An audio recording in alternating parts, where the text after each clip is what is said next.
What are you drinking there? Water and coffee. You should mix them together.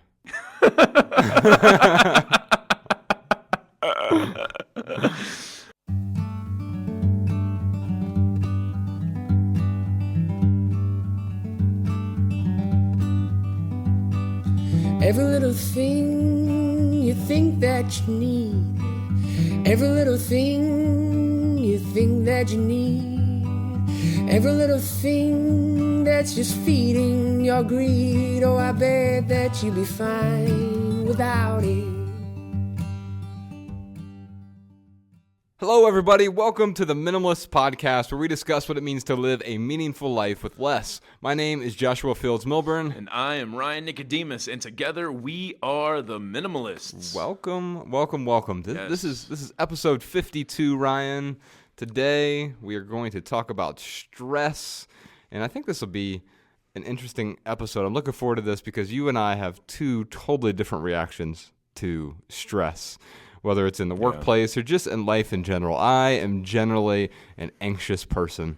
I am a big ball of stress. Sometimes I gotta be like, dude, don't stress out so much. Man, just be. Just be, man.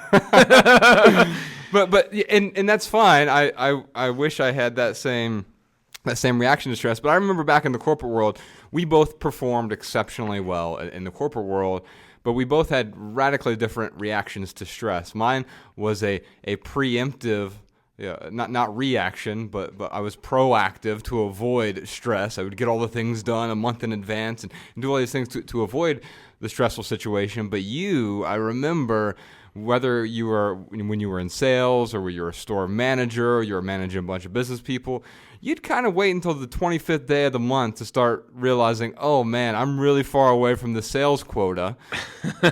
And it's not necessarily true. Not necessarily true, but it was often true. Yeah, sometimes that would happen. Well, I remember specifically, I think the year was either 2007 or 2008, you and our good friend Stan, who is no longer with us, but you two were the two top store managers in the entire company. Mm-hmm. So I managed a region of retail stores at the time in Dayton, Ohio, and you and Stan were the top store managers, not just in Dayton, but Cincinnati and Kentucky, and you were competing all throughout the year to be number one, number two, and Stan most of the year was number one. You were right on his heels, right behind him.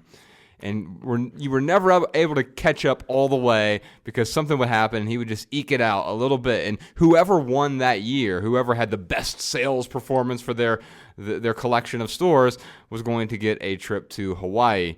And I felt like second place was some lame prize. It felt very... Steak knives? Yeah, very much like Glengarry Glen Ross, right? Like, second place, a set of steak knives. And third place, you're fired.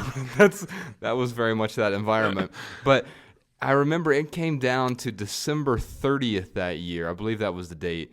Was the day that you finally passed Stan at the very end of the year because you were performing in this very high-stress situation. And when things got stressful in a month, I remember is when you really turned on. And it was like when you see the basketball player like a Steph Curry, for example, who all of a sudden can hit these ridiculous three-point shots from damn near half court, really close to the buzzer. Whereas even if I was good at making a shot like that, you put me under that pressure with the shot clock and being guarded by someone who's amazing, I'm going to miss it every time. But you were like, you just pull up, hit that jumper, and keep going. For me, it was like, how can I create the best opening so I can make this shot later, 7 days from now? And you were just like, last minute clutch three-pointer. And so I think we have a different reaction to stress, man. Yeah, oh no, definitely. Yeah, I definitely don't let the stress get me down as much as most people. I think it inspires you in a way, though. Maybe. Man, I'm trying to remember that year. I don't remember unfolding like that. But my memory is much better long term. So maybe in like 5 years, I'll remember that whole year unfolding like that. Right. You can remember the name of our third grade teacher or fifth grade elementary school teacher. Oh, yeah, Mrs. Burns, man. Oh no, she was our 6th grade teacher. Oh, okay. So It was Mrs. McKiernan, but before McKiernan, it was Mrs. Norris. Remember, because she got married. no, I don't remember any of that. Anyway, hey, Mrs. McKiernan, if you're listening to this, no, I think what it comes down to is the OCD versus ADD. Because So I'm OCD, you're ADD. yes, the ADD in me loves the pressure. It's not loves the pressure as much as like, yeah, that's when I do function best, is when I do come down to that crunch time. Planning ahead is like I feel lost trying to plan ahead. You in a feel lot of overwhelmed. situations. Yeah, I do. And I get better. I mean, I'm getting better and better at it, don't get me wrong. But yeah, certainly like before we go to an event, we'll practice, if I'm giving a talk, or maybe we'll throw some questions at each other before like a media interview. And I feel like I'm constantly screwing it up while we're practicing. But then like as soon as, it's game time, like all of a sudden I'm like, okay, I got this. Yeah, that's interesting, man. Although I wish I was a little bit more proactive, because the stress that I do feel, I feel like I could avoid it if I was more proactive. That's a weird double bind, though, right? Because hypothetically, and it's impossible to know whether or not this is true in your situation, and I'm sure it's different for everyone, but hypothetically, if you could avoid the stress, you may not perform as well. And so I think maybe there's a delicate balance of stress or anxiety and the useful stress for some people. And for you, it may be that it's more useful than it is for someone like me. Or I get that preemptive stress. I stress out about something way before it ever happens. And in order to avoid that, the actual stress of in the moment, I will over-prepare. Or I will find ways to deal with it well before I ever have to, because I'm not going to do well in those clutch situations. So before we dive into some questions, we've got some really good news. We've been talking this year about getting back to basics, and that's a 3-legged table for us: writing and, of course, podcasting. We're podcasting more regularly now. In fact, if you've been tuning in the last couple weeks, you've gotten some bonus episodes. We've done more than one episode a week. And so we're back to doing at least one episode a week right now, and we might do more than that in the future. Who knows?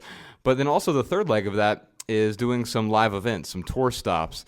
And we are getting ready to announce our very first live event of 2017. So if you're listening to this, the day this podcast comes out, that'll be January 17th. That's a Tuesday.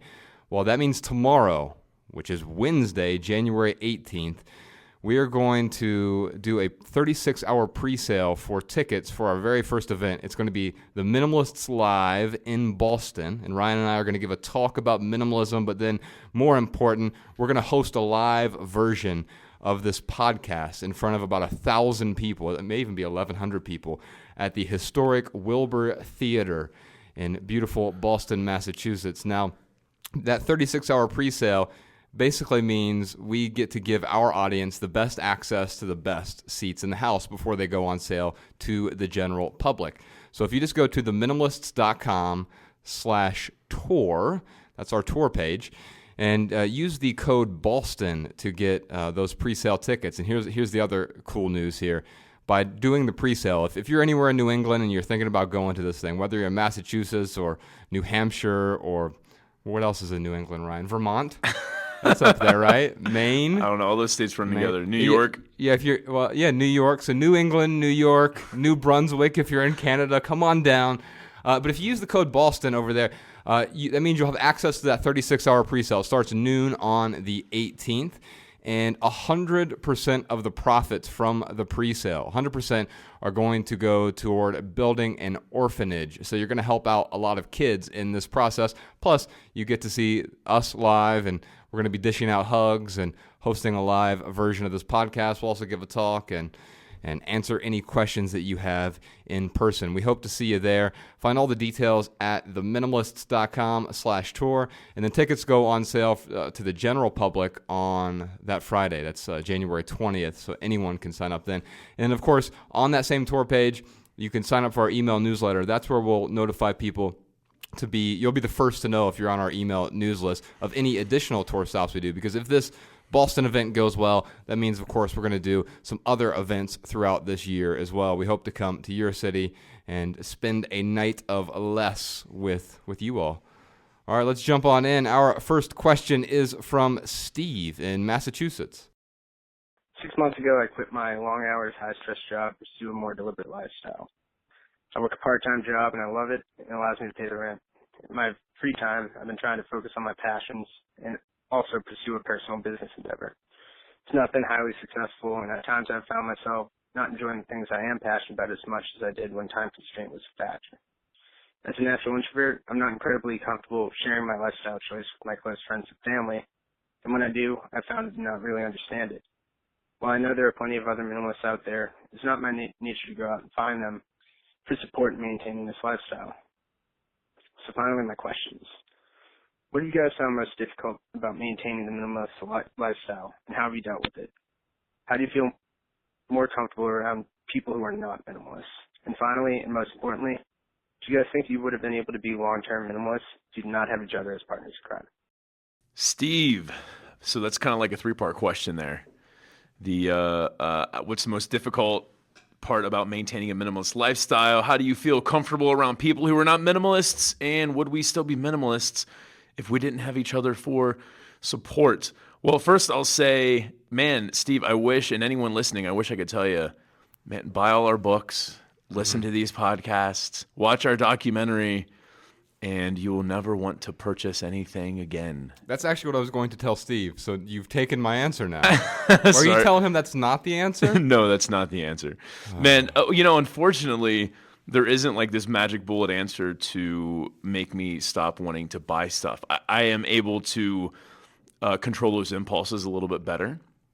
But, I still want to buy that new iPhone when it comes out. I still could very easily, if I allowed myself, I could drink a couple bottles of Jameson a week. I am certainly tempted by social media. It is an easy pacifier, and I could easily get sucked into that if I'm not careful. There are a lot of things, a lot of impulses that I still deal with. So there are countless precious moments dolls you could add to your collection. Think of all those angel statuettes I could still have. Beautiful. Sitting on your fireplace mantle.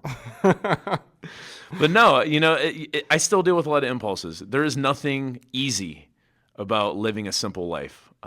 Maybe it creates less stress. I think, what we were talking about in the beginning of the show, living a simple life is kind of that proactive action to prevent future stress. I totally agree. Essentially, so yes, like it is certainly a simple life, but it is not easy, and I still deal with a lot of impulses. As soon as we come out with a book that makes you want to stop buying things forever, then we'll do that and charge a lot more for it. And the $1 million book. That's right. Yes. No, I totally understand the question, but a lot of things are still hard for me as a minimalist. I think the reason why I'm able to continue this lifestyle is because of the habits I've incorporated into my life through this journey.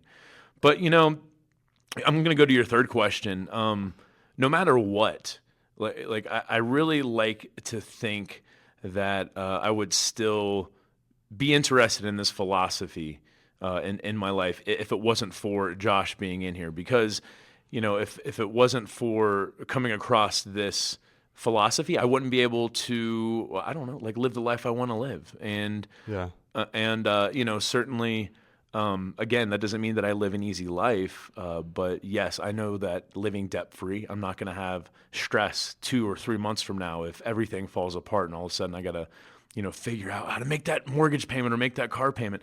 So yeah, I would still like to think in some, hypothetical parallel universe where Josh and I never met, I would still, I don't know if I would be, the minimalist with someone else, or if Josh would be the minimalist with us. I don't think so, but you may have gotten there via some other route. Yeah. So yeah, I like to think I would. And then as far as the people in your life, if you're in Massachusetts, I know you're close to Boston. I mean, Massachusetts is not a huge state. If you really want to go out of your way to find people who are open-minded, who are like-minded, Steve, check out minimalist.org. At minimalist.org, you can just click on Boston right there. They do not have a meetup scheduled right now, but they should be having a January, and if not a January meetup, a February meetup. But you don't need to just rely on minimalist.org. You can go to meetup.com. There are plenty of other groups out there that you can find especially in your neck of the woods, in that part of the country, there are just millions of people and tons of groups that you can reach out to find like-minded, open-minded people. Again, this is like a simple answer, but that's not easy. Right. Anytime that I want to meet new people, I throw myself into really uncomfortable situations. And, an example of that is the play that I got into when I was first here in Missoula. I just, stumbled across this role through a friend. They were looking for someone to be a magician. And I'm like, okay, this is something I'm very uncomfortable with. Mm-hmm. And you don't frequent the theater. It's not like you're some theater junkie or something like that. Right, but there's always like that fantasy I've had of like, what would it be like to be an actor, Sure. And I thought, well, here's an opportunity to do it. It was scary as hell, but I jumped into it. And I have some very, very amazing friends from that play. I'm trying to think if there's someone in that play I don't still like see and hang out with. I mean, even from from the set designer to the stage manager to the writer to the actors and actresses, like I still am in contact with every single one of those people, and I would call them friends. One of them did move to Pennsylvania, so like I don't see him as much. But long story short, if you're looking for people to bring into your life, Steve, find a group of like-minded, open-minded people who you feel like you would get along with, and B, throw yourself into that uncomfortable situation and see what happens. The worst-case scenario is, it doesn't click, but in the adult world, you're not going to like walk into a group of people and they're not going to laugh you out of the group. Yeah. I mean, that's the beautiful thing about not being in high school anymore. Or if they do, then you move on to something else. I've had a bunch of readers recommend, and actually I've had a few close friends who have done improv as a way to sort of break out of their everyday bubble. Something else I've also had fantasies about doing. There you go. Yeah. Well, Ryan might be attending an improv class locally whenever we come to your city. First off, Steve, I'll say congratulations on leaving something that really, really stressed you out. But here's the big but. My question would be for you is did you have a plan? Because if you didn't have a plan for leaving that, and you say you're working part-time now and you're trying to pursue your passion, and I commend you for that, but if you didn't have a plan, then no plan equals more stress in the long run, especially for someone like me. Not having a plan will freak me out, right? Wait, should I stop telling people to quit their jobs and start a blog? You know what? I would never give anyone that advice. That's terrible advice. That's the same advice of buy our book and you'll be happy. No, right. These are all tools, right? And you can do whatever you want. You talked about pursuing your passion here, Steve. Let's not confuse passion with excitement. And instead of just pursuing your passion, let's figure out how to cultivate that passion. You're not always going to enjoy that. And in fact, part of the process of cultivating a passion has to do with putting in the deep work, the drudgery, being willing to accept that you're not going to enjoy every moment. You'll enjoy large swaths of the journey, and you tend to enjoy the result as well, even if that result is a failure in the long run. And so for me, I had a plan. I decided to pay off all my debt. I paid off about 80% of my debt was my plan. I paid off actually a little bit more than 80%, but 83% of my debt was paid off over the course of 2 years, and that gave me enough leverage to walk away from the corporate world. And my initial plan was to just sell coffee. What do I mean by that? Well, I was just going to be a barista at a coffee shop 2 blocks from my house, from my apartment. I downsized a lot, and then write fiction full time. So just because you have a plan doesn't mean you're always going to stick to that plan. That plan will change over time, but it's going to help you from feeling so stressed out because you have a plan for going forward. If I could interject for a second, man. For sure. I think the thing too about having the plan, like that's certainly a huge piece of it.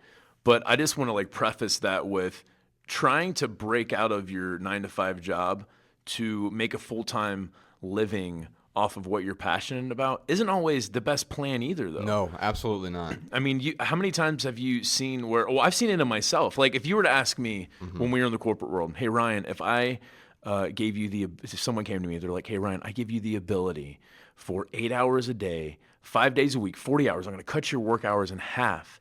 And all you're going to do is mentor people. You're just going to help them. You're going to, move them, inspire them.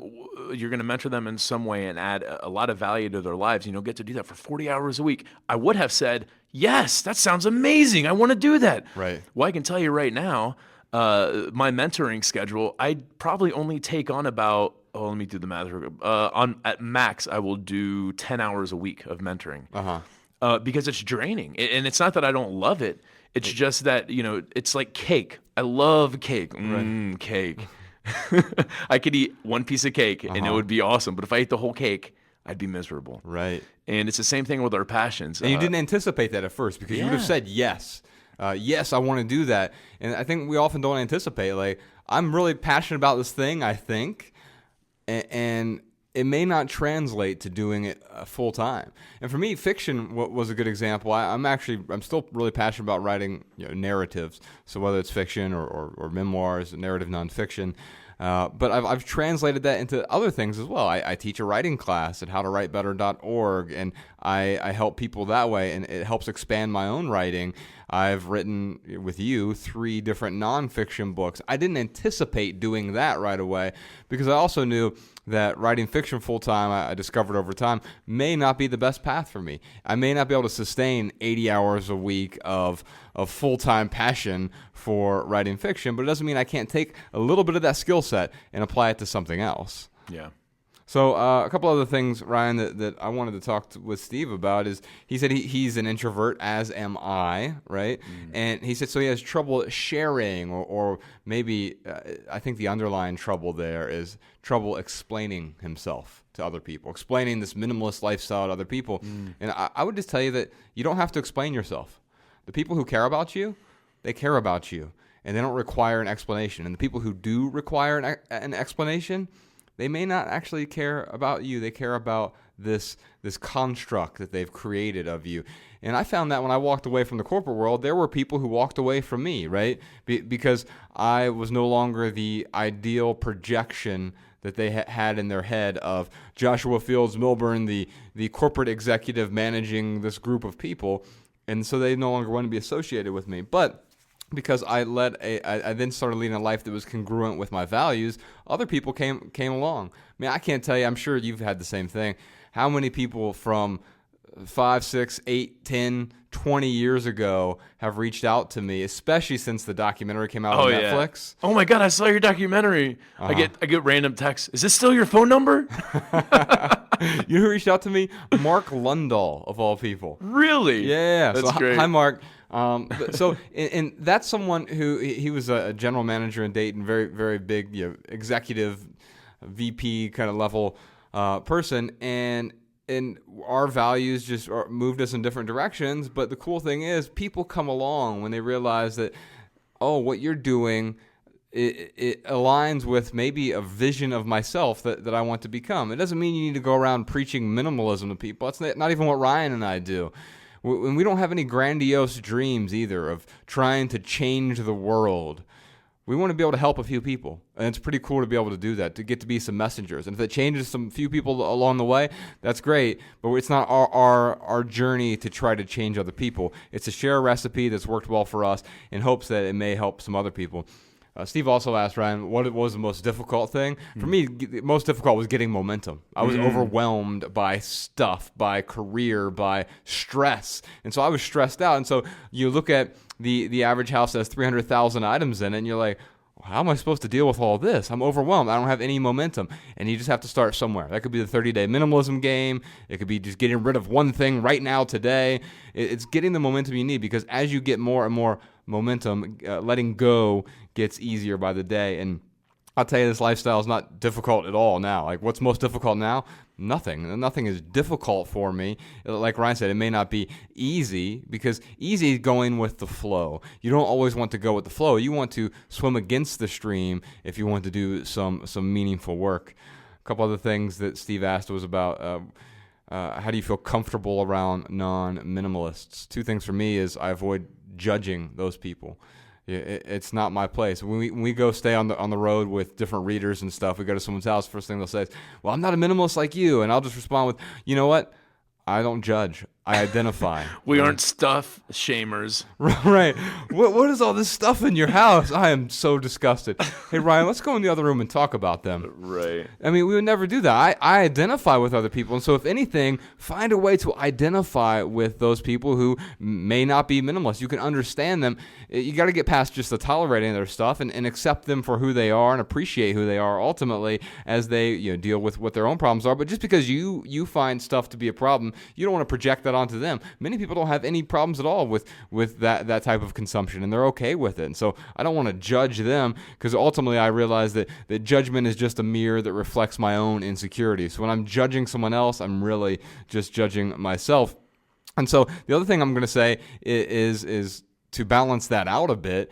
You want to surround yourself with other people, right? And so Ryan mentioned minimalist.org, which are 100 free local meetup groups in 100 different cities across the world, 8 different countries, basically. There's also an online city there if we don't have a meetup group in your city, and we don't want anything from you for that. We just set up these groups to help people connect with other open-minded or like-minded people. So you can find some people around there, because you can't change the people around you, but you can change the people around you. Surround yourself with new, supportive, empowering people.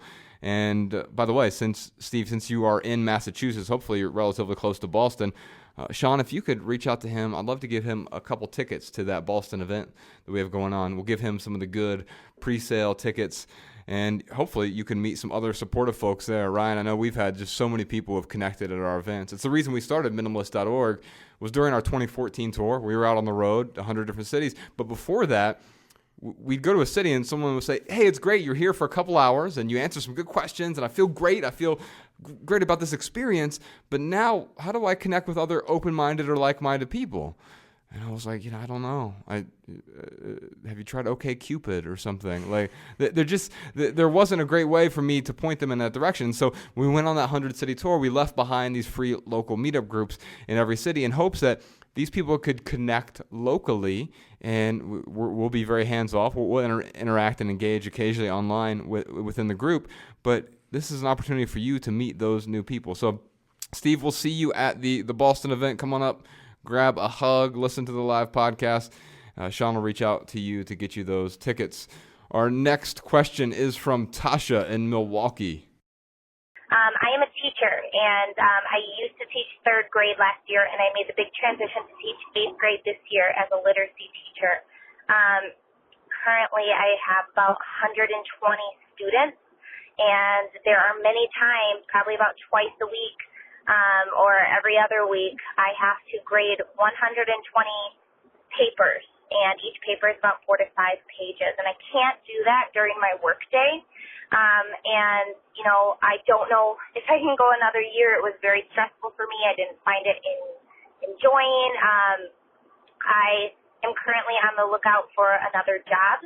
And if I don't get another job, then I will have to go another year with grading that many papers. And that went into my weekend. It went, after school. So I really lost a lot of time. And I'm wondering if you guys think that it's worth it to stick with this job. I am hoping to get a younger grade. I really enjoy that. I find that is my forte.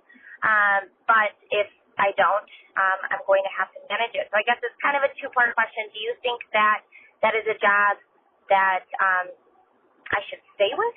Or, if I do stay with it, how can I manage that? Wow, Tasha, that is... Josh and I were talking about this as we were listening to the question. I said, man, Josh, it's like she has to read a novel a week. Uh-huh. And then you were like... It's a really crappy novel, though. Right, because it's a bunch of 4th graders, which, I'm sure some of the papers are endearing, but They're 8th graders. Or 8th graders, sorry. Yeah. She wants to go down to 4th, younger She was in grades. 3rd before, right. Yeah. So, Tasha, so her first question that stands out is it worth it to hang on to this job? I need to know a little bit more information to answer that, but I guess here's what I'll say. Yes and no. Mm-hmm. Yes, it is absolutely worth it if this is the only way you have to pay your bills right now. Like if you're going to go bankrupt, by not having what is the average American? How many months away? How many paychecks away are they from bankruptcy? 2. Okay, so I hope you're not, fall into that average. Yeah. But if this is the only job you have, and yes, if you don't have a job for 4 months, you're going to go bankrupt, then yes, it absolutely is worth it to hang on. Right. Now, if you are in a position where you can find a lower grade to go to and you could do something that aligns more with your values and beliefs, then no, it is absolutely not worth hanging on to this job. I really hope that you get that job that you just went out for. But yeah, at the end of the day, pay your bills. Make sure that those are that you get food on your table, essentially.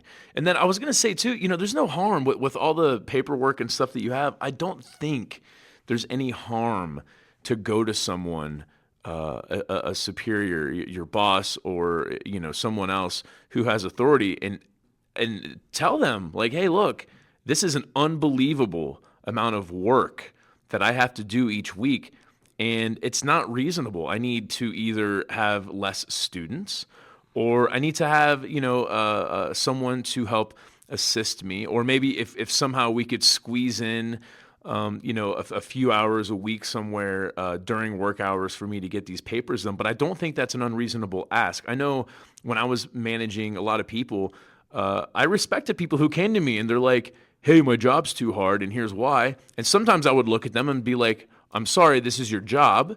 Continue to do what you're doing. Or maybe they bring up a good point and enough people would say something to me and I'd be like, you know what?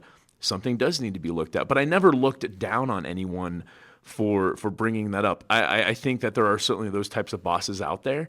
If you're working for one of those bosses, I don't care what they're willing to negotiate with you, then get out of there, because I would never work for someone who would look down on me for asking something like that. Right. And so what she said is she may not have that much control over the curriculum, but what you're saying is there a way you can take back some control of that curriculum so that you're grading fewer papers, or you find a way to do it more effectively? Because right now, Ryan, she doesn't find it very meaningful. She doesn't find this work to be meaningful at all. And there are basically 3 reasons. What's the name of that book? I'm blanking on it. If it comes to me, I'll bring it back. I think it's called Drive. I've talked about it before. Oh, yeah. There are three reasons that we feel compelled to do work.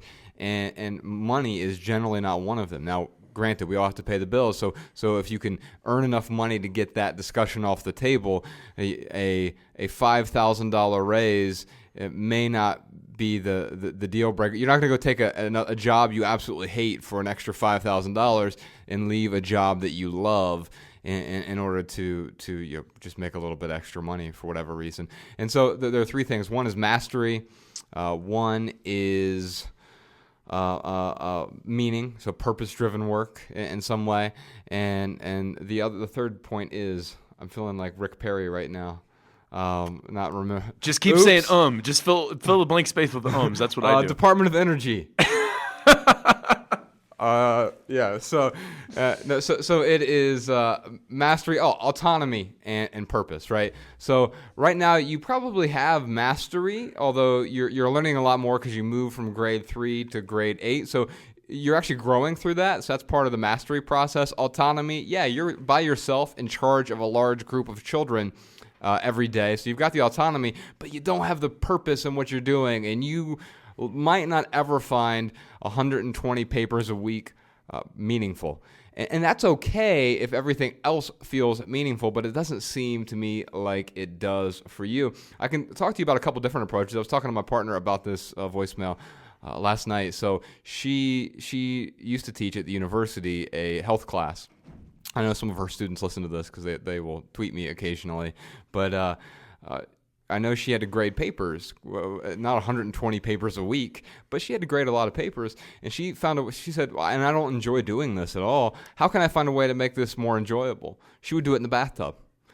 So she's like, at least I'm going to do something that's enjoyable while I'm doing this, and find a way to make it if not meaningful, at least a little bit more enjoyable while I'm doing it. And I can tell you my approach. So I teach that writing class, and I have there's a final assignment at the end of the 4-week writing class that people have to turn in, and I have to grade all of those, but I get some help on those as well. So I have 2 very talented writers. Sean Mahalik helps me out with the class overall, and then Chase Knight, who is a very talented novelist, and they'll both give me their notes on the papers. And so I still have final say and final approval on anything that I want to communicate with the student. But what it does is it gives me the opportunity to see someone else's perspective, and I grow in that process as well. So is there a teacher's assistant, or is there some way that you can get another student to help you with part of that is within the bounds of your authority there at your school? That is genius. What a Tim Ferriss-esque approach, like outsourcing someone to grade her papers. I don't know if that's like, illegal or not. I don't know what her contract says. Sure. But yeah, if that's a possibility, like that is definitely plausible. Because I know there is some writing college student out there who would be willing to grade papers for $50 or so, something that is not a cheap sum of money, but something that would be reasonable. I'm sure that she could find. Yeah, and I'm willing to pay. So I make less money from my writing class because I get help with this, but I also get another perspective, and it helps me grow as well when I see the other feedback that other people have. It helps me provide better feedback in the future as well. So that may help you grow. So you also asked about, should I pursue another job?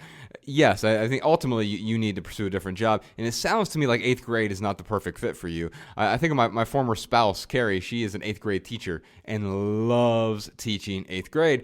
I remember one year she was needed to move up to 9th grade, and she did it back when we were married. And she absolutely hated it. Just that 1 year difference. Now, obviously, kids these days. Yeah, obviously, that 1 year difference makes a big difference because of puberty and all the changes. But she loves 8th grade, hated 9th grade. And so it may be that, Tasha, you need to find a way to get back to if 3rd grade is right for you or what is right for you. You need to get some clarity on what you want here. And so you need to start asking some really powerful questions. What is my outcome, right? And why do I want that outcome? It can't be that you just want to switch over to 3rd grade because you're going to grade fewer papers, because you need to find this meaningful, right? It's not, you don't want to be running from one thing. You want to be running to wherever you are going. And I think you're going to experience less stress along the way if, and only if, you're running towards something you want to do. So whether that's 3rd grade, 4th grade, 1st grade, whatever, or a completely different career outside of teaching, get really clear about what you want your outcome to be. I think that is the key to her whole question, man, is to come up with a plan. Yes. To find the light at the end of the tunnel and figure out what you are running towards. Because I know when we were in the corporate world, when we were writing The Minimalists, I was going to school and we were working 60, 70, sometimes 80 hours a week. It was miserable. Mm-hmm. And we kept that up for about a year. Now, writing for The Minimalist was a bit of an outlet. So maybe that was more entertainment than it was, work. But it felt meaningful. Yeah, it was a lot more meaningful. But there were certainly a lot of times where I was like writing an essay. I'm like, gosh, I really just want to sit and watch TV right now. I don't want to do this. So I still had to drudge through that drudgery a little bit. Yes. But it was not a sustainable work week for me. School, work, and writing for The Minimalists. I knew it was not sustainable. But I did know that if I could do that for a short enough period of time, a year is kind of what I had committed to. I knew that I could go somewhere else after that year. But that's my whole point, is that, yes, I put myself into this unsustainable work situation temporarily. I temporarily deprive myself, which Josh and I talk a lot about in a lot of different ways. And that's kind of the outlook I would recommend Tasha have. Is she has to absolutely be there for another year. That's okay. Look at it as a temporary situation, but know what you're going to do after that year. Because you're really going to fall into despair. I like what you're saying there, because you'll fall into despair if you don't feel like there is that light at the end of the tunnel. If there's no hope in the future, then yeah, of course you are going to start to feel some certain amount of discontent, and it's going to grow and grow and grow, because You think one day there will be something will change, but if you don't know what that change is because you're not clear on that outcome, then you're going to feel more growing despair as things go on. I tend to think of regret as sort of this judgment of the past, but the stress that you're experiencing is a verdict on some non-existent future. And the cool thing is you get to change what that future existence actually is. And Ryan, I was looking for an article to highlight this, and I won't read the whole thing, but our friend Leo Babalta, who's in our documentary, he and his wife Eva, they have 6 kids, and he wrote this essay called "The Busy Person's Guide to Reducing Stress," and it goes a little something like this. Stress is one of the biggest causes of health problems in many people's lives. It can cause heart disease, depression, anxiety attacks, sleep problems, autoimmune diseases, weight problems, and more. But we're busy. How do we drop the stress levels down while we're still getting our jobs done, taking care of ourselves and our families? The busy person might have no time for week-long meditation retreats, mini vacations, or weekly counseling sessions. So, what can be done? I'm going to be brief about this. There are 5 small things that you can do. A few shifts in mindset, a couple actions that take only a couple minutes. These won't solve the most severe stress problems, but they will help most of us. Number 1, be completely in one task. Instead of being in the stressful task switching mode, take your next task. Let everything else go and just be in the moment with this one task. So that may contradict what I was talking about, being in the bathtub with the paperwork. But I think maybe being in the bathtub with the paperwork could be the best way to actually be in the moment there as well. So don't put it off. Don't postpone it. Just sit there with that task. And what he says here really resonated with me, Ryan. He said, there will always be a next task. The nature of tasks and lists is that they are never ending. So let those other tasks come later. Just be in this one task. Let it be your entire universe. Number 2, he says, see your ideals and let go of control. I loved this first line here. Fear is causing you to be stressed, not external factors like your job or family problems. So fear is it's your internal fear. It's not all these external things. It's not actually the paperwork that's causing her to be stressed. It's the way she experiences that paperwork, right? In fact, when you talk to high-functioning executives in companies, you'll hear 2 words that come up a lot. I'm very busy, or I'm stressed. If something's wrong, I'm just really stressed right now. And the truth is, if you follow that stress far enough, you're really finding someone's fear. That's what they're afraid of. Your stress leads to your fear. And so you got to find a way to be able to let that go and realize that it's not those external factors that you're afraid of. That fear is internal, and it always will be. Number 3, he says, accept people and smile.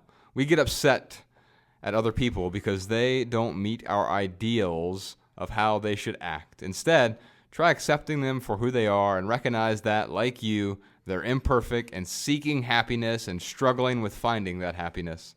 They're doing their best. Accept them, smile, and enjoy your time with this person.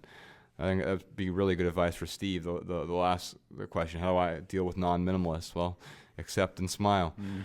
Number 4, this is one I do a lot. Take a brief walk. When things are getting stressful, take 2 to 3 minutes and take a walk and clear your mind. A short walk does wonders. I agree. Or a long walk. I will often go on a long walk to clear my mind. In fact, when it's cold in the winter, there's a gym that I go to, and I just walk the track over and over and over and until I'm feeling less stress, and I make sure I'm breathing accordingly. And number 5, do short mindfulness practices. You don't have to meditate for 30 minutes to get the benefits of mindfulness. You can do a quick body scan, see how your body is feeling right now in 10 seconds. So those are our 5 tips. We'll put a link to that entire article in the show notes. I think that'll help out. And then last, Ryan, Tasha asked, is this worth it? Is sticking it out worth it? And I'll just repeat what Ryan said here. No, but make a plan before you decide to go. Are you in debt? Then get out of debt. You can see our get out of debt plan at theminimalists.com/freedom. I think that will help you out a lot. Also, create some sort of deadline. Ryan talked about a 1-year deadline. Mine was 2 years to get out of debt. Figure out what your deadline is, and no matter what, stick to that deadline to make that change in your life. And then ultimately, figure out what your outcome is. Get so clear about what that outcome is, because making this transition is going to be difficult, but it can lead to a simpler, less stressed life. And Tasha, I think you will find some value. When you're done reading all of those papers this week, we're going to send you a copy of Everything That Remains. It's a story of me and Ryan transitioning from a stressful situation to a far more meaningful situation. It's a memoir, and it really talks about dealing with fear and gaining clarity in our lives. So, Sean, if you could send her the book version of that, either the print or ebook version, or we have the audiobook version that's just being finished up right now by Justin Malik, a very talented narrator. So if she wants to wait for that, you can send her the audiobook version as well. All right, our next question is from Deborah in Los Angeles, California. I live in Los Angeles, and I find commuting to be quite stressful. In fact, I've gone into 3 car accidents this year alone because of the amount of commuting, and I actually just almost got hit again coming home. And I would really like to do away with driving completely, but it connects me to and gives me access to things that I really value and enjoy, like my job, which is 40 minutes south of where I live, and my boyfriend, who is 20 minutes north of me. And I'm also close enough to Los Angeles where there are communities that I like to be involved with. So if you have any suggestions or ideas of how I can remove the stressor without removing and compromising access to these really important things that kind of make my life nice and worth living, I would love to hear it. I agree that commuting can certainly be stressful, Ryan. I remember back in the corporate world when I was the director of operations for a bunch of retail stores, I lived in Dayton, Ohio, which is 50 miles north of Cincinnati, Ohio, where my office was. And I would try to leave very early in the morning, like really, really early, like 6 o'clock or so, because I could beat all the traffic and get there relatively quickly. I could get there in 40 minutes. Don't do the math on that. I'll get in trouble. But I could get there really quickly. But if I hit it at the wrong time, 2 hours in that Cincinnati traffic. It was miserable. 75 and 71 both in Ohio are like, miserable commutes in the morning. Yeah, and it can be, they can just wreck your whole day because you set yourself up for this discontent. And so it is certainly stressful in the mornings. This was actually in Everything That Remains. There was this a guy, I remember it vividly right now. I'm stuck in bumper to bumper traffic, Ryan. It was like Los Angeles traffic, but it was worse than Los Angeles traffic because at least Los Angeles traffic moves, but there must have been some accident or something was going on. And I'm stuck next to this guy, the sea of cars on I-71, and I look over. There is a guy reading the newspaper. It's draped over his steering wheel, which would be bad enough if he wouldn't have been also eating a bowl of cereal. He was just having his breakfast and reading the news, man. Right, and it wasn't a self-driving car, Ryan. I saw that look in your eye. It was not a self-driving car. It was, unless you count him as the self. Oh my goodness. So he must have been staring with his knee, and he was eating, and the milk was like somehow all getting into his mouth. Like he made it work. I don't recommend that. And so yes, I agree. The commute can be very stressful, especially what's going to add to that stress is being in a car accident. I remember Carrie, my former spouse, got rear-ended by another car, and she's been terrified of being in car accidents ever since then. So I certainly can identify with that, and I'm sorry that you've gone through that stressful situation. But the good news is you've experienced a lot of pain. Wait, what does that mean? How is that good news? Good news. You're experiencing pain. Right. Well, in this case there are two reasons we make a decision, right? It's either pain or pleasure. And you need to be willing to make a change in your life here, Deborah. And I think you're experiencing enough pain now that you're actually going to be willing to make a change. Like I did in the corporate world when I decided there's enough pain here that I need to make a change. Or with my health and my back in particular, I get enough literal physical pain that I'm now willing to do 2 to 4 hours of physical therapy every single day because it makes the pain go away, right?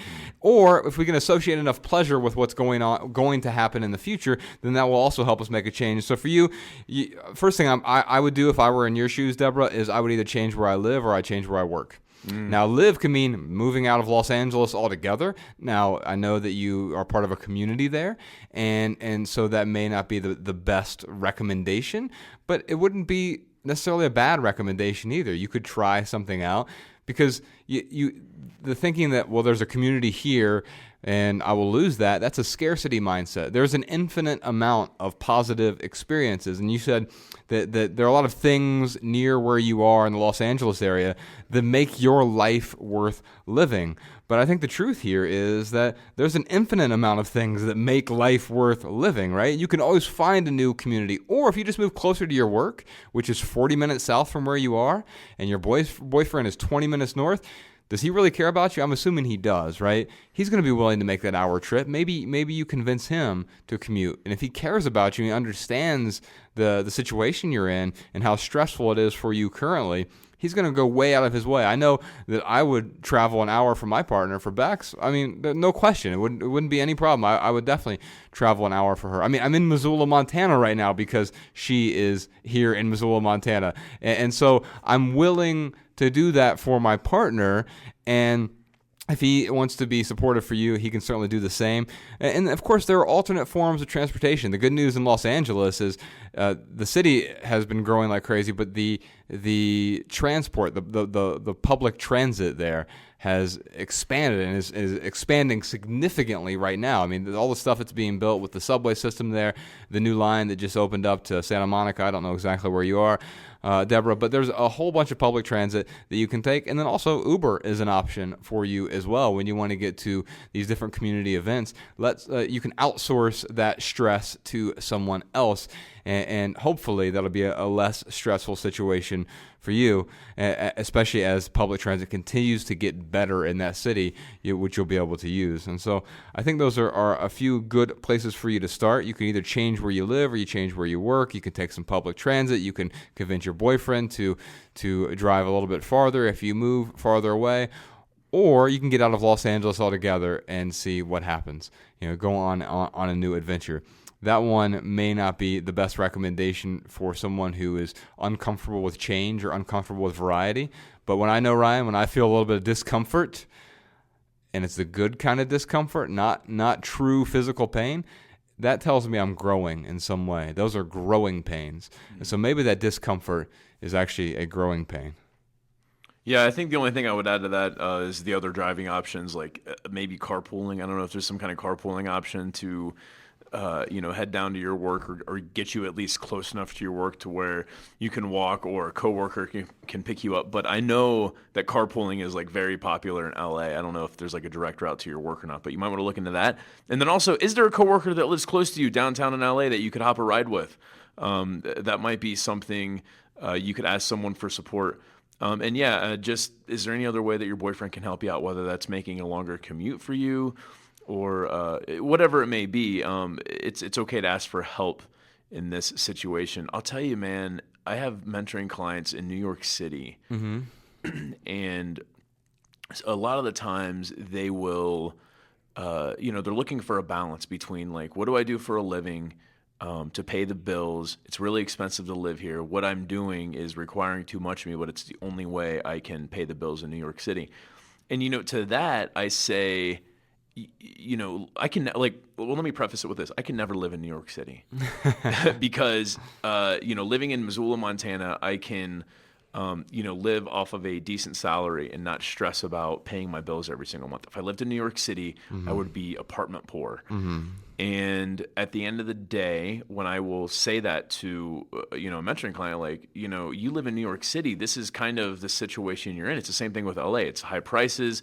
There are commutes that you have to, lines you got to get on in New York to get to work. There are highways you got to get on to get to work when you live in LA. And then someone will say to me, "Oh, but I love my community. My family lives here, and I love the restaurants that are close to my house, and so forth and so on." And I'm like, "Well, that's great, but you've got to be able to decide what is worth it more to you." Mm-hmm. Like, it's like those are all extra costs, is what you're saying. Yeah, exactly. They're embedded. So yes, you pay more for your rent, but you get these other things. And is it actually worth it to you to pay for those extra things? Yeah, it's like I'm gonna go with a really extreme example here, man. But like, it's like someone who is addicted to narcotics. Uh-huh. It's like the narcotics make them feel good. Mm-hmm. It makes them really happy and manic. Uh-huh. But there are some consequences that happen from that. There is, with the upswing comes the downswing. Then you're wasting money. And I mean, I could sit here and list all the negative side effects of doing that. And the reason why I'm using such an extreme example is because this is a no-brainer for most people. Right. It's a no-brainer to look at and say, okay, I'm not going to go down that road because even though it might make me manic in certain situations, the long-term opportunity cost is not worth it for me to take on that habit in my life. But it's the same thing with living in a place like New York City or a place like LA. There are certain opportunity costs that you have to give up living in that city. And it's not a no-brainer for a lot of people to. I mean, obviously there are millions of people that live in it's two of the largest cities in the country. So, I mean, that's, really, I guess what it comes down to is what is the opportunity cost that you're willing to sacrifice? Right now, the opportunity cost is a easy commute. Mm-hmm. Deborah, you've got to be able to decide what opportunity cost you want to give up. So to sum that up, I would just say you need to get really clear on what you want your ideal life to be. What would it look like? What would a less stressed life look like for you, Deborah? And then I would start working backwards from that result. I think a book that Ryan and I wrote called Essential. It's an essay collection with 150 essays in it. And there's a whole chapter in there about mindfulness, which certainly will help out with stress. But then there's a chapter in there about priorities. And if we reprioritize our life and our commute and the way that we work or the way we interact with the people in our lives, if we reprioritize those things appropriately, that can also help us reduce the stress level. And the last chapter in that book is about success, redefining what we mean by the term success. And so, Deborah, I'm going to ask you, how do you define success? And what will your life look like if you feel ultimately successful? Not successful in a narrow sense. Money, job, career, noteworthy status, whatever. But what does an ultimately successful life look like for you? And I think that book will help out. Sean, if you could send her a copy of either the print book or the ebook, or it just came out on audiobook as well, the brand new audiobook version. If you have an Audible download code, I think you'll find a lot of value in that book.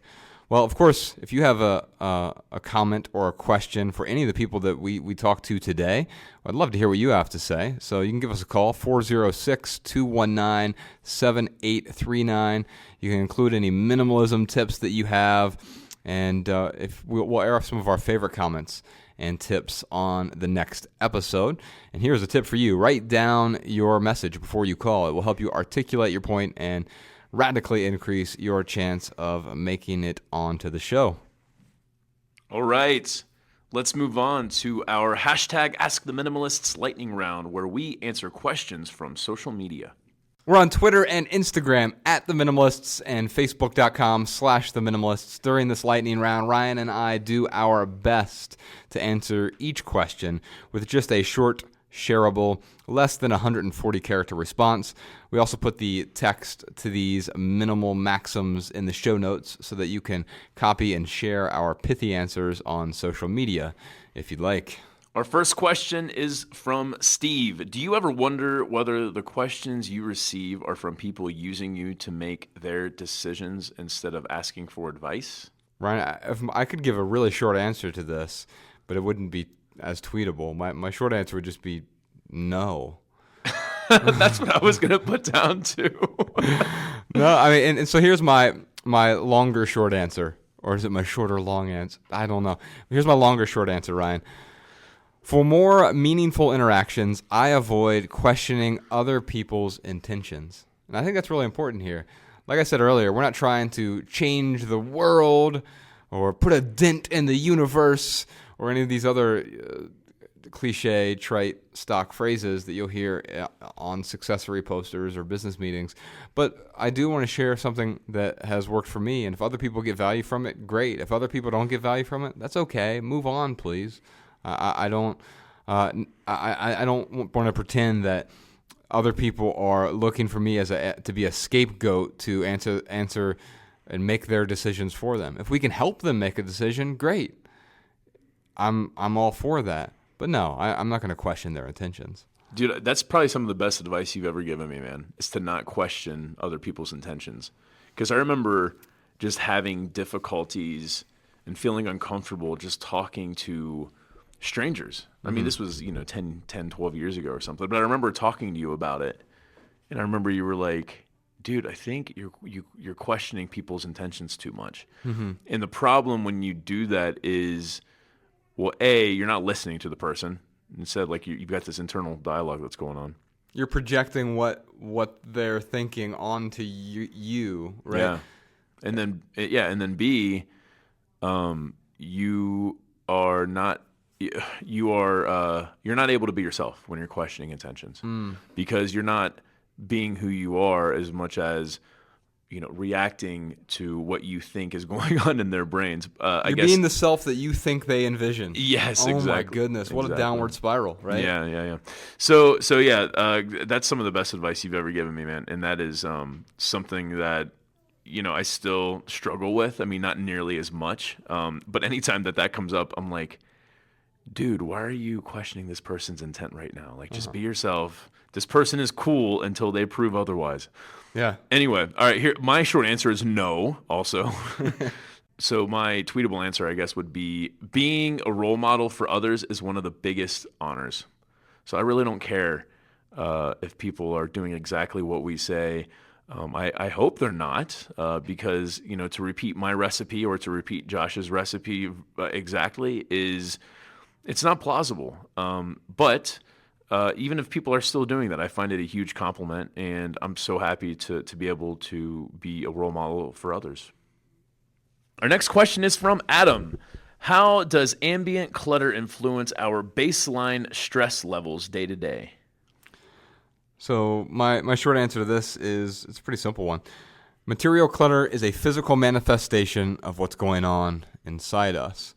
And Ryan, I think if I were to expand on that, I would just say that by dealing with that external clutter, we're able to start dealing with the internal clutter, and stress is a big part of that internal clutter. It's a result of that internal clutter. It's that fear, that anxiety, that sense of overwhelm that we all feel. We can quite often clean up a lot of that, not all of it, but a lot of it, by being in a less stressful environment. And quite often that means having fewer but better things in our lives. Yeah, I would say a visually overstimulating room can be just as distracting as a noisy room. Totally agree with that. It's visually noisy. Yeah, absolutely. All right, Taman asks us, stress has affected me in many ways. My health, my relationships, my personal growth.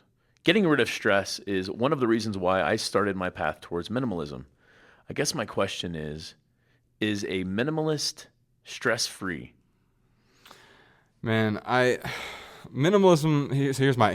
Just buy all our books, and watch your documentary. You'll never have stress again. The stress-free minimalist.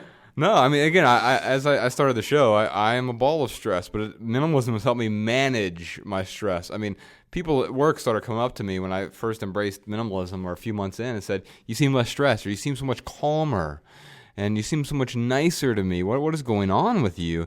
And it wasn't that I told anyone I was becoming a minimalist, but my short answer for Taman is minimalism helps us feel less stressed by letting go of our vapid problems like consumerism, replacing them with better, more empowering problems. And so that's just around 140 characters. I think you can tweet that one. Nice. I would say removing physical clutter can help free up mental space. So, doesn't minimalist have a stress-free life No, like I don't think there is. In fact, a stress-free life kind of sounds boring. I think so, because what are we really talking about here? Tony Robbins talks about the 6 human needs, right? And the first 2 are certainty and uncertainty, or another way you could say that is certainty and variety. Yeah.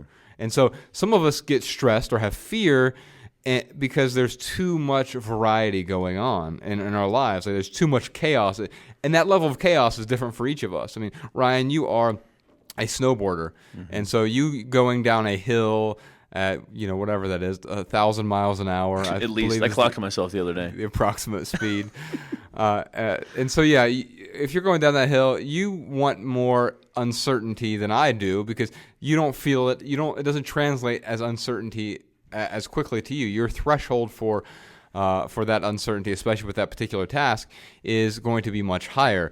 And so we all need to figure out what that threshold is, but then we need to push that threshold. We need to feel some uncertainty in our lives because that gives us the variety. That makes us feel alive, because if everything is certain all the time, like you just said, we'll be bored out of our minds. If there's absolute certainty in your life, you don't call it certainty. You call it boredom.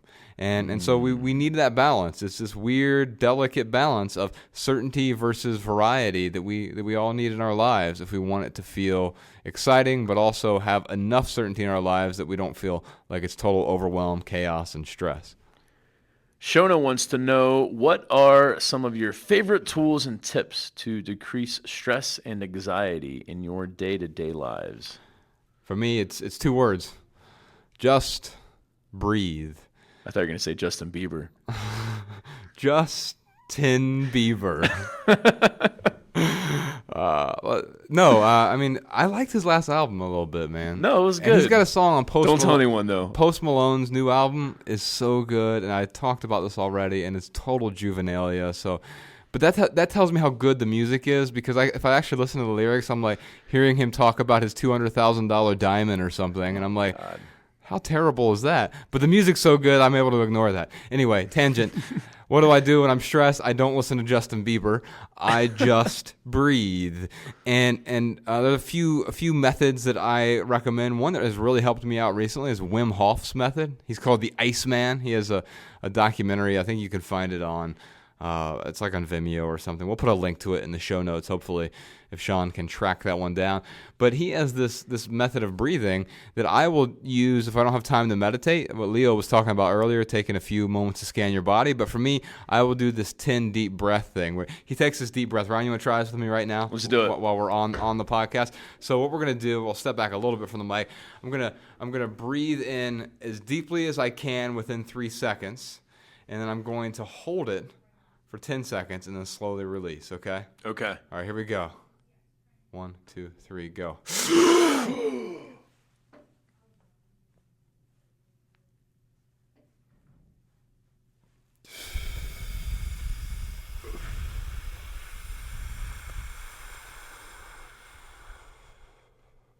Feel a little tingly. Yeah, you do that 10 times, you feel exceptionally tingly, and you start to get lightheaded because you've brought in all this oxygen. Now, the thing that Wim Hof does is he'll do that without holding it as long. He'll just breathe in. We'll try it again. Not breathe it out all the way. And then breathe in again. And then let out about 70%. Breathe in again. And you fill your body with oxygen. You oxygenate your body. And the cool thing that Wim has done that a lot of other these spiritual gurus or whatever haven't done is he's had it backed up by a lot of science at Stanford and other universities. They've done a lot of studies. And he's found ways to actually manipulate his immune system. Things that we never thought were possible. But he's found ways to manipulate his own immune system. He's done things like climb Mount Everest in shorts, barefoot. He'll run marathons in the 120-degree desert. And he does these crazy things with his body because he's found out how to manipulate his body. So Wim Hof, a really interesting guy. I think he is from the Netherlands. And I've heard him on a bunch of different podcasts. He did a really good interview with Joe Rogan. He's done one with Christopher Ryan, Dr. Christopher Ryan, and a bunch of other ones too, Tim Ferriss. But I've learned to breathe. I've improved my breathing, and I'll just do even 3 deep breaths like that, and it will totally change my state. So if I want to radically change the level of stress I'm feeling, I will stop. Now, Sean thinks I'm crazy most of the time because he'll just hear me, like, we'll be sitting here in this conference room, and I'll start doing crazy breathing exercises, and I'm okay with that. I'm okay with people knowing I'm a little bit crazy because it allows me to talk to them about the breathing. So, two words, just breathe. I would say daily incantations affirm who we are and how we feel. I think that's where it starts with me, is how I talk to myself. Because what I've realized in a lot of situations, what I tell myself becomes true. Mm-hmm. And I can have two completely opposing thoughts, and it depends on what I focus on. It is true. Let's say that you and I have a really, I feel like it's a really bad podcast recording, for example. Uh-huh. And I'm listening to it, post-production, and I'm thinking to myself, wow, that was a really crappy podcast. Now, if I continue to tell myself that, man, that was a really bad podcast. Mm-hmm. And then I start to think other thoughts like, man, you're really not that awesome. And I start to, basically get down on myself. Mm-hmm. That stresses you out, right? Stresses me out, yeah. And that certainly makes me project something during our next podcast recording. Or I could tell myself, man, Ryan, that wasn't your best work, but here are a couple things to take away from this podcast. And the next time that you go to record a podcast, make sure that you're, incorporating these things to make it better the next time. And I could literally tell myself, one of those two thoughts. They're both true, but one of them is going to have a much better result than the other. So I would say, Shona, get some positive incantations in your life. I know it's funny, like saying that out loud kind of sounds like sounds a little cheesy. I'm not going to lie, but it works. Even if you're just telling yourself, I am going to be great today. I am going to not be stressed today. Just simple things like that you can tell yourself over and over again. It will help you feel that way. I mean, placebo effect works 70% of the time, some studies show. Mm-hmm. So, if you're someone out there who understands a placebo effect, this is a great example of that, where, yes, if you tell yourself something long enough, you will believe it.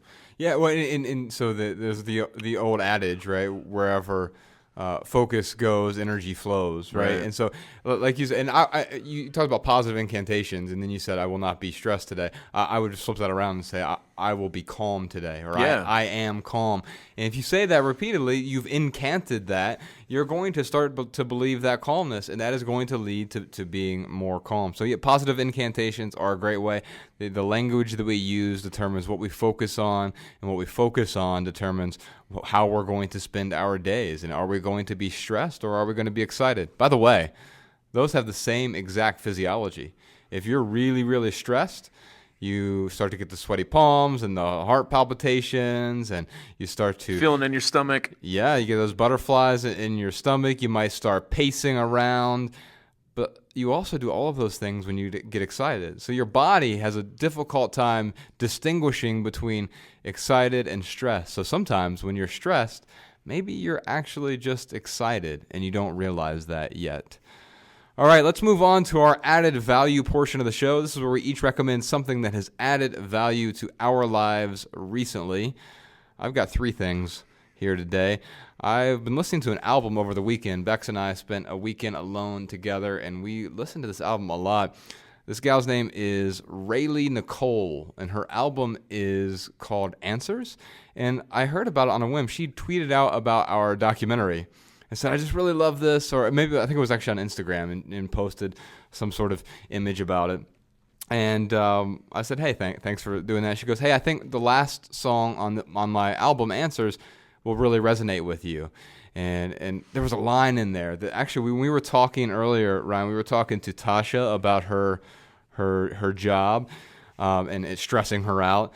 The line in the song was something about, like, is all the overtime that you worked really worth it for missing your kid's birthday, or something like that. I totally butchered the line, but it was... the sentiment's there. Yeah. And so it's a great album, and the whole thing was really good. It reminds me of, like, if you took Jack Johnson and Jason Mraz and removed their Y chromosome, then you would have Rayleigh Nicole's Answers album. So we'll put a link to that in the show notes. People can check that out.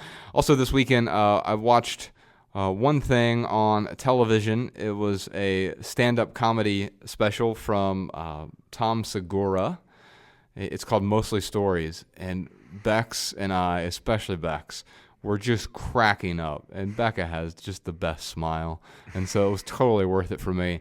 And I just remember like just cracking up the entire time. It was on Netflix, Tom Segura's Mostly Stories. And so if you're looking to remove some of that stress, Rayleigh Nicole's album is very chill. It's like very like beach music. It will help you chill out. Laughing always helps me chill out, Ryan, and feel less stressed. If I'm laughing, it's impossible for me to be laughing and stressed at the same time. And so hopefully Tom Segura's special. And then there's a podcast with Dr. Christopher Ryan. It's called Tangentially Speaking. And he interviewed our friend AJ Leon.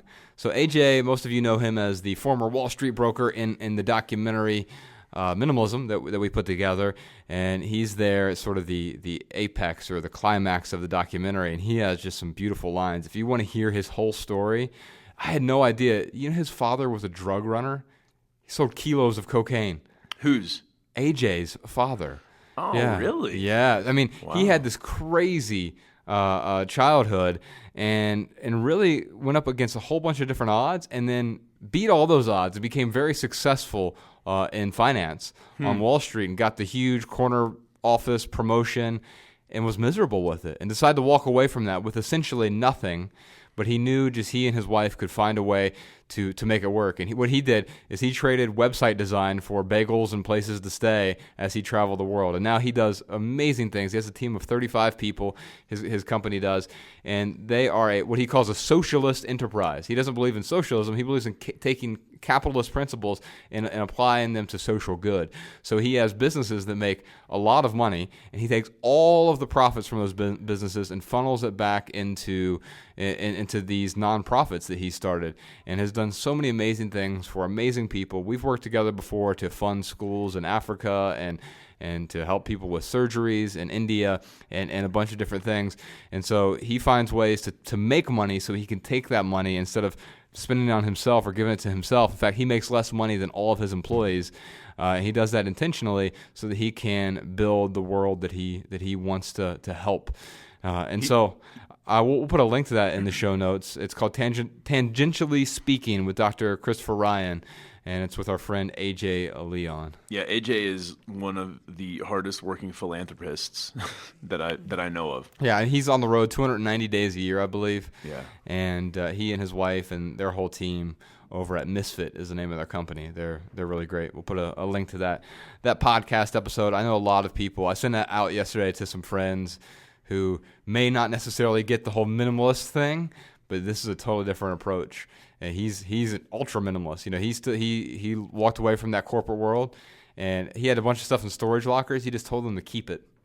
It was just amazing. So, I would encourage you to listen to that if you're looking for another podcast to listen to. Ryan, you got anything that's added value to your life recently? Yes. Mariah and I have been using this face wash, Mother Dirt face wash. I think Mother Dirt is just the brand, and they make shampoos and just other cleansers. But the whole idea is it's a probiotic cleanser. Do they make that AO spray too? They do. Yeah, I use that. I use that all the time. It's in my fridge right now. Yeah. You have to keep it refrigerated. Right. I was using it. The spray that you're talking about for like deodorant spray, essentially.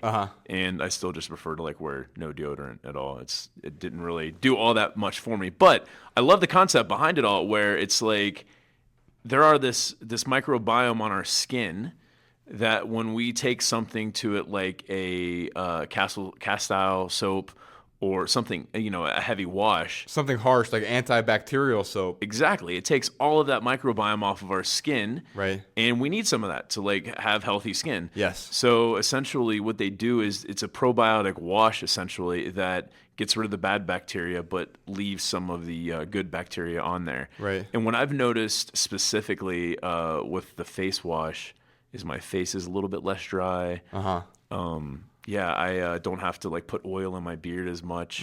That's good. 'Cause I know you with because you always were dressed in your black shirt, Yes, as I am right now. I'm yes. copying off of you, and so and you've got the very manly Montana beard. So this is helping out with that. Yes. Nice. It is.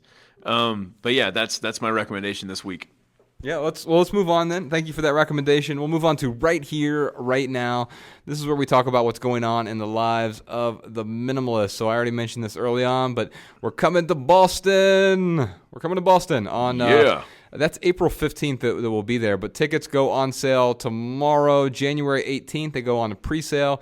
Use the code Boston to get the best seats in the house during that pre-sale. And by the way, all the pre-sale proceeds are going to help build an orphanage. So we're really grateful to anyone who does the pre-sale. Come on down. And if you're not anywhere near Boston and you don't want to travel to Boston, we might come to your city as well. Stay tuned to that tour page, theminimalists.com/tour. We hope to bring some new, simple ideas to your city. And we're also doing some other speaking gigs. Sean, I'm looking at Sean right now, but I think we're booked until about August at this point for speaking gigs. But that means the back half of the year, if you're interested in having the minimalists come out and speak to your organization or university, you just go to theminimalists.com/speaking, and you can bring us out to your city. We'll carefully consider all of those. We have a whole list we're working on right now. So if you want us to come speak, now is a good time to reach out. Anything else, Ryan? Yeah, man, we got some voicemail comments and tips from our listeners. Hi, my name's Karen, and I'm calling from Philadelphia. I'm calling in response to the Impulses episode, and I had a comment for Erica, who has the business that may or may not align with her minimalist values now. I just had a thought about that because I sew and I do a lot of sewing for a living, so I've always had a large stash of fabrics. I also have a side retail business that causes me to sell things to people, and I don't always feel comfortable about their purchases.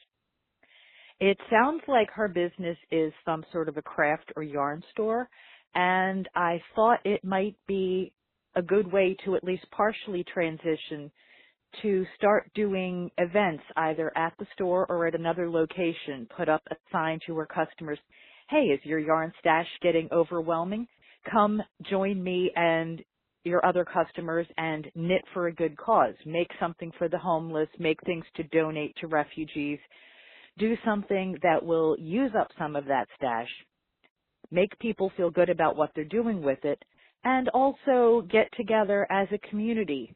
It might be a way to spread some minimalist values while she's hosting, but it would also do a lot of good in the short and long term.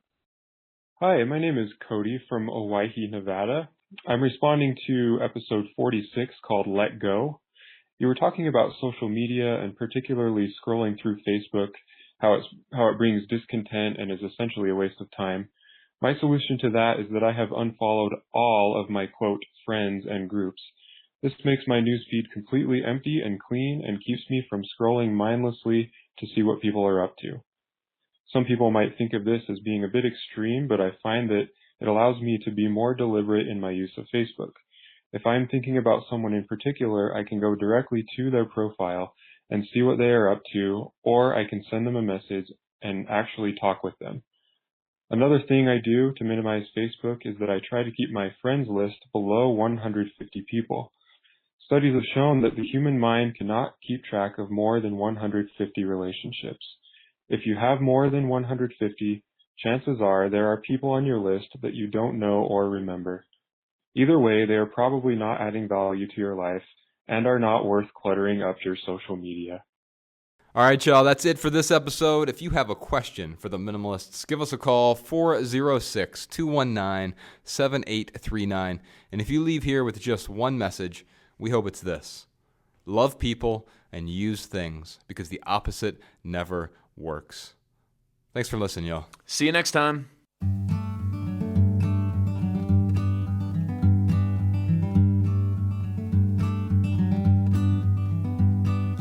Every little thing you think that you need, every little thing you think that you need, every little thing that's just feeding your greed. Oh, I bet that you'd be fine without it. Every little thing that you gotta have, every little thing that you gotta have, you gotta reach for and you gotta grab. Oh, I bet that you'll be fine without it. So tear your eyes away, or tear